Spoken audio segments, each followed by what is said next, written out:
आपका news 24 express में मैं हूं आपके साथ खुशी मित्तल। जनपद फिरोजाबाद के कस्बा मखानपुर में रहने वाले राहुल मूलचंद गुप्ता कस्बा मखानपुर में ही चिकित्सक थे। बता दें कि 2 साल पहले इंस्टाग्राम के जरिए मुंबई में रहने वाली निकिता से दोस्ती हुई थी। वहीं अब कुछ समय बाद दोस्ती प्यार में बदल गई और दोनों विवाह के बंधन में बंध गए। शादी होने के बाद से ही पत्नी निकिता राहुल मूलचंद गुप्ता को मुंबई लेकर चली गई। वहीं अब चिकित्सक की मां ने बताया कि मेरे बेटे ने रात को 12 बजे अपने किसी मित्र से वीडियो कॉल पर बात की थी, जिसमें वह अपने घर पर ही पत्नी निकिता के हाथों से बनी हुई मिठाई खा रहा था। चिकित्सक की मां गीता देवी ने बताया कि मिठाई में ही नशीला पदार्थ खिलाकर बेटे की पत्नी निकिता ने गला घोटकर हत्या कर दी। चिकित्सक के पिता मूलचंद गुप्ता ने बताया कि मुंबई पुलिस कोई कार्रवाई नहीं कर रही है। चिकित्सक के हत्यारिन पत्नी खुलेआम घूम रही है। वहीं अब परिजनों ने न्याय की गुहार लगा रहे हैं ताकि कोई और निकिता किसी मां के बेटे को अपना शिकार ना बना सके। क्या नाम है भैया आपका? मेरा नाम मूलचंद गुप्ता, मक्खनपुर डिस्ट्रिक्ट फिरोजाबाद, उत्तर प्रदेश का रहने वाला हूँ। ये मेरा बड़ा बेटा था। सारा घर का कारोबार और देख रेख कर यही करता था। एक बड़ी बेटी की शादी कर चुका हूँ, छोटी बेटी भी है, एक बेटा भी है जो पढ़ाई कर रहा है। मैं हार्ट का पेशेंट हूँ और ये मेरा सब कुछ था। अब ये घर की देख रेख कौन करेगा? मेरी सरकार से यही दरख्वास्त है कि इसकी जो सख्त से सख्त कार्रवाई की जाए और इसका न्याय दिलवाया जाए। न्याय अन्याय मेरे साथ हुआ है। महाराष्ट्र पुलिस ने ना तो सुनी है, ना शासन या प्रशासन कोई अगर सुनता तो मुझे वो जगह दिखाता, सीसी कैमरे दिखाता, मुझे संतुष्टि दिलाता। मैंने हॉस्पिटल में देखा तो मेरा बच्चा ऐसे पड़ा हुआ था कूड़े की तरह। जब देखा गया तो वो आंखें बंद थी, मुँह बंद था।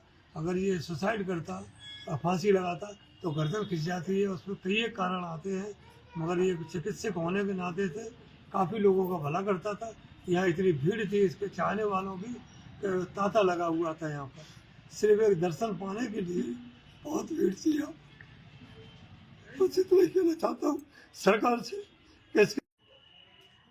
बताइए क्या नाम है आपका? मेरा नाम गीता है। अच्छा, आपके बेटे के साथ में जो घटना हुई है, ये किस तरह की घटना हुई है? जो उन्होंने घटना बताई वैसी नहीं है ये, हम लोग को इसके लिए विश्वास नहीं बिल्कुल। मैं रात को 10 बजे करीब अपने बेटे से बात करी, अच्छे से बात हुई। कहने लगा मम्मी खाना पीना खा लिया। मैंने खाना पीना ठीक है, खाना पीना खा लिया आराम से, चलो आप भी सो, आप भी लोग आराम करते हो। इतना कह के हम लोग सो गए थे। रात को करीब 2:30 पौने 3 के बीच में फ़ोन आया मेरे बेटे का नंबर। मैंने एकदम से चौंक गई कि रात को क्यों फ़ोन आया मेरे बेटे का ही फ़ोन, मोबाइल नंबर से। मैंने कहा हेलो, मैंने हेलो, तो उसमें आवाज़ किसी और क्या है, मेरे बेटे की आवाज़ तो नहीं है। मैं कौन बोल रहा है? मैंने कहा है राहुल कहाँ है, सुमित कहाँ है? तो कहने लगे मैं उसका फ्रेंड बोल रहा हूँ। आप कौन है? मैं उसकी मम्मी बोल रही हूँ। बात कर रही है मेरे बेटे से। नहीं आप ऐसा है, उसके पापा को फ़ोन दीजिए। मैंने नहीं, मुझे बताओ क्या बात है। तो कहते पापा को फ़ोन दीजिए, मैं पापा से बात करूँगा। फिर इनको मैंने फ़ोन पकड़ाया, उनसे बात करी।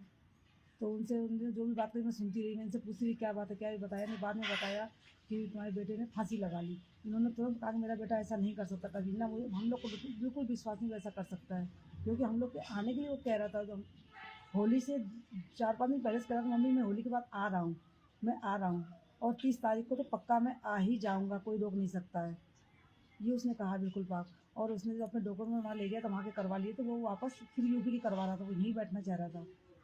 तो मुझे लगता है कि ये उनको मालूम पड़ गया उन लोगों के घर वालों को, या तो ये कारण हो सकता है, या 12-25 में।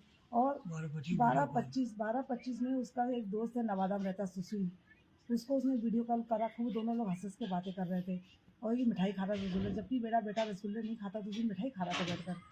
मुझे थोड़ा सा अचंभा लगा, मिठाई खा रहा था। वो उसके दोस्त ने कहा हाँ मिठाई खा रहा था। मैंने अपने दोस्त से कहा कि बेटा भाई यार तू कैसा, तो अकेले रसगुल्ला खाएगा, एक आध रसगुल्ला भाभी को भी खिला। उसने तुरंत उठाया और प्लेट से उसको खाने के लिए उसने तुरंत हाथ लगाया कि नहीं ये मैं नहीं खाऊंगी, ये स्पेशल मैंने आपके लिए बनाया, आप खाइए। दूसरा डाउट में यहाँ पे जाता है कि उसने मिठाई क्यों नहीं खाई, इसको इसकी स्पेशल उसके लिए बनाया। मुझे डाउट ये है कि उसको रसगुल्ले में ही कुछ खिलाया गया है जिससे वो नशे में हो गया, तब उसको मारा गया है। उसको फांसी का नाम दिया जा रहा है, वो फांसी नहीं लगाया उसने। फांसी के कोई भी उसका निशान नहीं है। अगर फांसी लगाता तो उसका निशान ऊपर आता, तो उसका निशान यहाँ नीचे बिल्कुल गर्दन में दिया है, ना उसकी जीभ बाहर है, ना उसकी आंखें बाहर है, कोई भी चिन्ह फांसी का नहीं है। तो वहाँ के लोगों ने पैसा हमको लगता है ले लिया है, कुछ भी किया हो, लेकिन वो लोग उसको फांसी का आधार दे रहे हैं। मेरा बेटा फांसी नहीं लगा सकता है। अभी की डेट नहीं है। ऐसी और तमाम खबरों के लिए देखते रहे न्यूज 24 एक्सप्रेस।